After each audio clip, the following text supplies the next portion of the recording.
All right, today we are going to deal with complex fractions. I was salty earlier, but now I'm not. I think it's you guys. Like, you bring the joy of the day. That's good.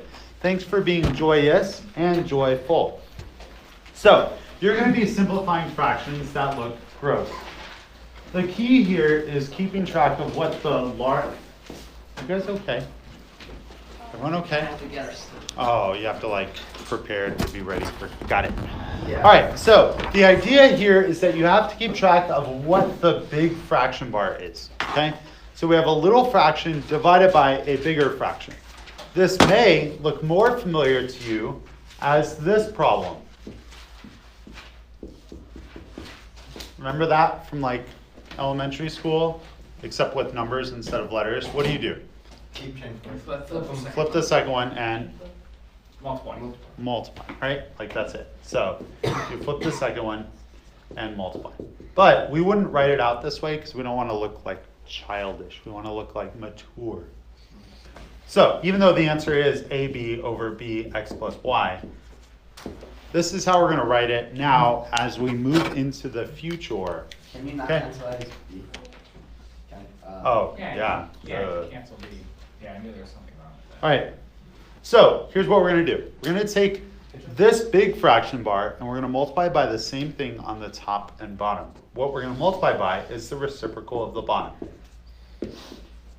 Am I allowed to multiply the top and bottom of a fraction by the same thing? Yes. Of course I am. So I will now cancel those and cancel everything I can, and I get the same answer without lost forever. Without looking foolish. Okay, so this equals A over X plus Y. Simple enough? The happy campers? Happy. Okay, let us move on. Like the vegetable. Get it? Lettuce. Lettuce. When you have to explain your own jokes, it's over. Okay, what would I multiply the top and bottom by here? C over A plus B. C over A plus B is incorrect. Or A plus B over C. You want to multiply by the reciprocal of the bottom.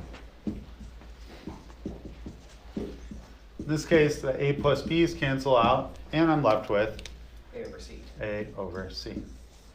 Happy campers? If you're not, then figure out why not. Okay, next, we move into a different portion of this class. And that is, we don't like square roots in the denominator. Sorry.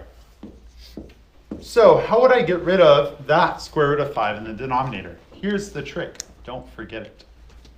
Are you ready? You ready? You guys ready? You ready? Still playing with your hair? Okay, good. The trick for getting a square root out of the denominator is to actually multiply by more square roots. So we're going to multiply by the square root of 5 on the top and bottom. Whatever that square root was, multiply by the same thing. Check out what happens. The square root of 5 times the square root of 5 is the square root of 25. So this whole thing is just 5. So I have 3 square root of 5 over 10. Okay, it gets rid of the denominator. This is called rationalizing the denominator. Okay, let's try this one. That's new. Square roots in the numerator is fine. Square roots in the But numerator is fine. Denominator, It's not good. not good. Yes? We eventually get to a time and place where we're just doing letters. There's just no numbers anymore. I mean, like all this stuff, yeah. That's gross. All right, moving on. So, this one, I have the square root of 12. Do I like the square root of 12 in the denominator? No. What do I multiply by? 12. The square root of 12 on the top and bottom. This becomes 12 because 12 times 12 is 144. Square root of 144 is 12. So, on top, I have 2 square root of 12 over 3 times 12, which is 36. These cancel. I'm still not content with my answer. Why not? The square root of 12 has, Partner? this is the square root of 3 times the square root of 4. So I can take out 2. So this is 2 square root of 3 over 18. Cancel those. Simplify it. Oh my. So you have to simplify it all the way.